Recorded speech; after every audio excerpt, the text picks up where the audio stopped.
US President Donald Trump has backed down on his so-called reciprocal tariffs, announcing a 90-day pause on the increased taxes worldwide.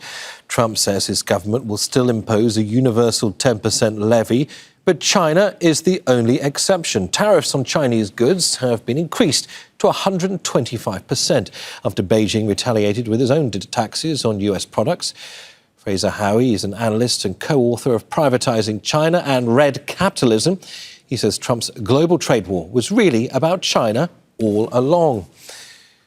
The stock markets across Asia have roared back to life after Trump's pause on tariffs. Japan's Nikkei jumped more than 8% shortly after opening in Tokyo on Thursday. South Korea's market was also sharply up, along with Hong Kong. Well, introducing Stephen Olson, who's a visiting senior fellow at the ISEAS Yusof Ishak Institute in Singapore. He's also a former US trade negotiator and he joins us from Singapore. Hopefully you can walk us through all of this and leave us with a greater amount of clarity. What do you see, firstly, as the reason for this 90-day tariff pause for all but China? Is this Trump backing down, a tactical retreat, or is this about singling out Beijing further? From my point of view, this is clearly a tactical retreat rather than any type of a capitulation. Trump's overriding objective remains unchanged. He wants to take a sledgehammer to the rules-based global trade system, and he wants to confront China forcefully. Both of those things continue to be firmly on track. So China's 84% tariffs on US goods came into effect just over an hour ago. What further options do you think China might have to continue piling the pressure on Washington?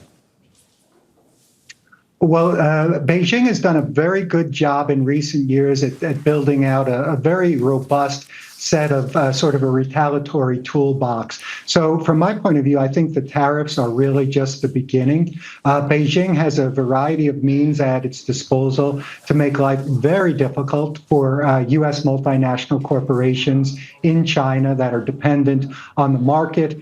They can add U.S. companies to an unreliable entity list, which complicates life significantly. And perhaps most importantly, China could also restrict U.S. access to a whole host of critical materials. So China is certainly not without leverage in this standoff.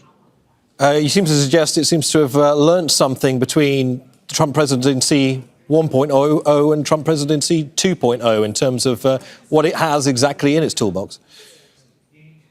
It has. My sense is that China's thinking probably crossed the Rubicon at some point in recent years, and they've concluded that a constructive trade and economic relationship with the United States, ever deepening economic integration with the United States, was probably no longer going to be an option. And so they've been preparing themselves accordingly, diversifying, certainly making good progress in diversifying their trade relationships and getting themselves prepared to punch back forcefully if to any punches that might be coming from Washington. Trump claims it's only a matter of time before China comes to the negotiating table. Is Trump, do you think, overplaying his hand here? Is a deal in the pipeline? What might that look like?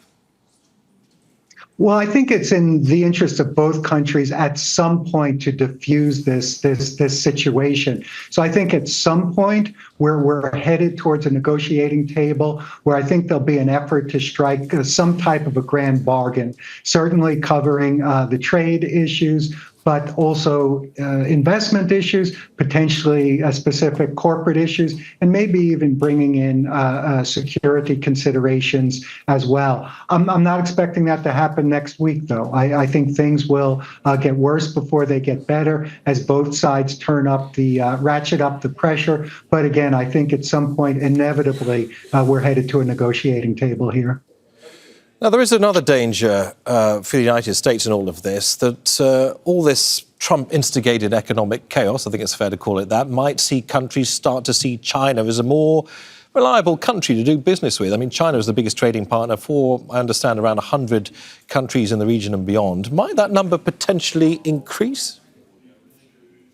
I don't think there's any question that that's a possibility, and I think from Beijing's perspective, this is the silver lining. It's a real opportunity for China to tighten its relationships with its trading partners, both regionally and globally, working on coordinated responses to the Trump tariffs, and perhaps more importantly, over time, China will really seize this opportunity to position itself as the leader of the rules-based global trading system and paint the United States as sort of a rogue nation, this destructive nation causing chaos, breaking all the rules. Over time, that could actually be the most important impact of these tariffs that we're seeing.